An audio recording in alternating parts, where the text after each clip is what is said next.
Hello and welcome my channel education Vani.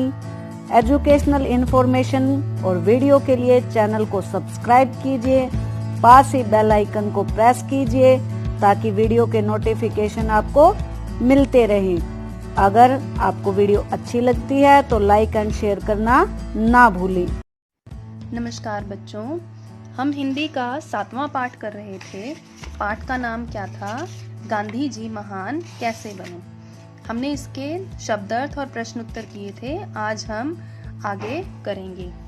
Page number 42, वहां से देखिए, पेज नंबर 42 पर है पाठ से आगे यह भी जाने। अब गांधी जी के बारे में हम जानेंगे। पाठ में तो सिर्फ ये बताया गया है कि गांधी जी महान कैसे बने। अब गांधी जी के बारे में हम कुछ और चीजें भी जानेंगे। पहला प्रश्न है, गांधी जी का पूरा नाम क्या था? गांधी जी का पूरा नाम था मोहनदास करमचंद गांधी। गांधी जी के माता पिता का क्या नाम था? पिताजी का नाम था करमचंद गांधी और माता का नाम था पुतलीबाई। गांधी जी को सबसे पहले महात्मा किसने कहा था? गांधी जी को सबसे पहले महात्मा श्री रविंद्रनाथ टैगोर ने कहा था। गांधी जी को राष्ट्रपिता की उपाधि किसने दी? गांधी जी को राष्ट्रपिता की उपाधि नेताजी सुभाष चंद्र बोस ने दी। सत्याग्रह का क्या अर्थ है? सत्याग्रह क्या है? सत्याग्रह का अर्थ होता है सत्य के लिए आग्रह करना, सच के लिए आग्रह करना, उसे हम कहते हैं सत्याग्रह। गांधी जी के 3 बंदर हमें क्या सिखाते हैं? अब जो गांधी जी के 3 बंदर थे, पहला बंदर जो था उसने मुंह पर हाथ रखा हुआ था, दूसरा बंदर उसने आंखों पर और तीसरा बंदर उसने कानों पर हाथ रखा हुआ था। तो पहला बंदर क्या कहता है? बुरा ना बोलो। दूसरा क्या कहता है? बुरा ना देखो। और तीसरा कहता है बुरा ना सुनो। तो गांधी जी के 3 बंदर हमें क्या सिखाते हैं? बुरा ना बोलने, बुरा ना देखने और बुरा ना सुनने। आगे देखिए, आजादी की लड़ाई के दौरान हमारे देश के नेताओं ने कुछ नारे दिए जिन्होंने पूरे देश में जोश और उमंग का संचार कर दिया। इस बारे में अपने शिक्षक महोदय से चर्चा करें और मिलान करें। अब पहला है अंग्रेजों भारत छोड़ो। ये जो नारा था, ये किसने दिया था? महात्मा गांधी ने दिया था। स्वराज्य मेरा जन्मसिद्ध अधिकार है, ये नारा दिया था बाल गंगाधर तिलक जी ने। जय जवान जय किसान का नारा दिया था लाल बहादुर शास्त्री ने। तुम मुझे खून दो, मैं तुम्हें आजादी दूंगा, ये नारा दिया था सुभाष चंद्र बोस ने। इंकलाब जिंदाबाद का नारा दिया था भगत सिंह ने। अब ये कुछ शब्द हैं बेटा, ये भाषा की बात है। ये कुछ शब्द हैं, इनको आपने बोलना भी है और लिखना भी है। पहले हम पढ़ेंगे, आपने ध्यान से सुनना है, इनको बोलना भी है और फिर अपनी नोटबुक में लिखना भी है। क्षत्रिय छतरी, कक्षा इच्छा, डाल ढाल, डलिया लड़ियां, गढ़ना गढ़ना, आराध्य विद्यार्थी, प्रसिद्ध प्रतिपाद्य। ये वर्ड्स आपने बोलने भी हैं और लिखने भी हैं। अब कुछ वस्त्र दिए हुए हैं यहाँ पर। कुछ वस्त्र जो हैं वो जोड़े में आते हैं, जैसे कुर्ता धोती। तो ऐसे ही यहाँ पर और कुछ परिधानों के नाम दिए गए हैं, उनके जोड़े वाले परिधान का नाम हमने लिखना है। पजामा, पजामा का क्या होता है? कुर्ता। पजामे के साथ हम क्या बोलते हैं? कुर्ता। लहंगा, चोली। कुर्ता दोनों तरह से लिख सकते हैं हम। त के ऊपर आ की मात्रा के ऊपर र भी लगा सकते हैं और जैसे ऊपर लिखा हुआ है वैसे भी हम लिख सकते हैं। Lehenga, choli, sari, blouse, pant, coat, ghagra, choli, skirt, top, coat, pant, salwar, कमीज।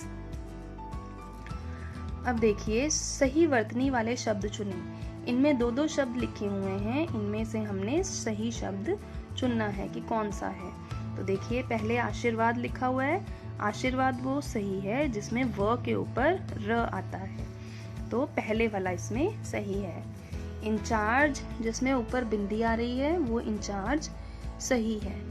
उज्ज्वल जिसमें दोनों ज आधे आते हैं, उज्ज्वल में दोनों ज आधे आते हैं। विद्यालय और दूसरा जो लिखा हुआ है वो विद्यालय लिखा हुआ है, तो विद्यालय जो पहले वाला है उसमें द और य दोनों जुड़े हुए हैं।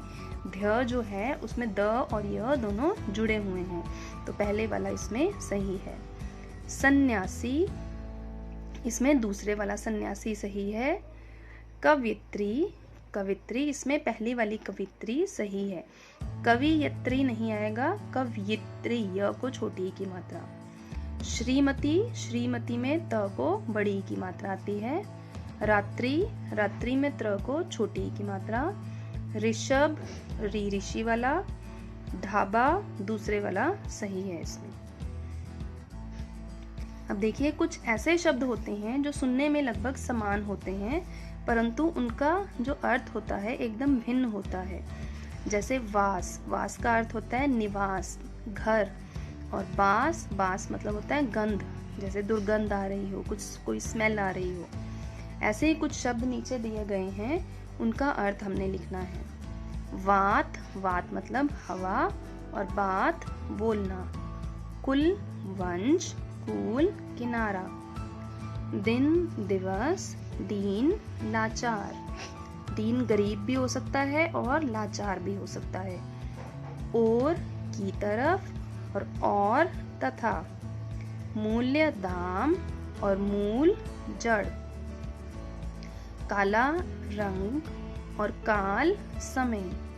ग्रह, ग्रह जैसे सौर मंडल में ग्रह होते हैं, पृथ्वी जो हमारी धरती है, पृथ्वी है, वो भी एक ग्रह है। ऐसे मंगल, बुध आदि ये सब क्या होते हैं, ग्रह। और गृह, गृह होता है घर। सुत मतलब पुत्र, और सूत मतलब धागा। कुछ शब्द किसी अन्य शब्द की विशेषता बताते हैं, उन्हें विशेषण कहते हैं। ये हमने पढ़ा होगा, जो शब्द दूसरे शब्द की विशेषता बताएं उन्हें हम विशेषण कहते हैं। जैसे अच्छा आदमी, इसमें अच्छा जो है वो क्या है, विशेषण है। अच्छा आदमी की विशेषता बता रहा है। अब अच्छा विशेषण हो गया, और जो आदमी है वो क्या है, विशेष्य है। जो विशेषण बताते हैं वो विशेषण होते हैं, और जिसकी विशेषता बताई जाती है वो होते हैं विशेष्य। तो नीचे कुछ विशेषण और विशेष्य दिए गए हैं, उन्हें हमने मैच करना है। सबसे पहले है काली। काली क्या होती है, घटाएं। घने, जंगल। ऊंचा, पर्वत। समतल, खेत। सफेद, दूध। लहलहाती, फसलें। 2 किलोग्राम, घी। लंबी, लड़की। बहुत, गर्मी। और मोटा, आदमी। बच्चों आपने ये सारे जो प्रश्न हैं, ये सारे जो भाषा की बात और जो हमने प्रश्न किए हैं, वो सब आपने अपनी नोटबुक में करने हैं। यहाँ तक ये सारा आपने अपनी नोटबुक में करना है। थैंक यू बच्चों।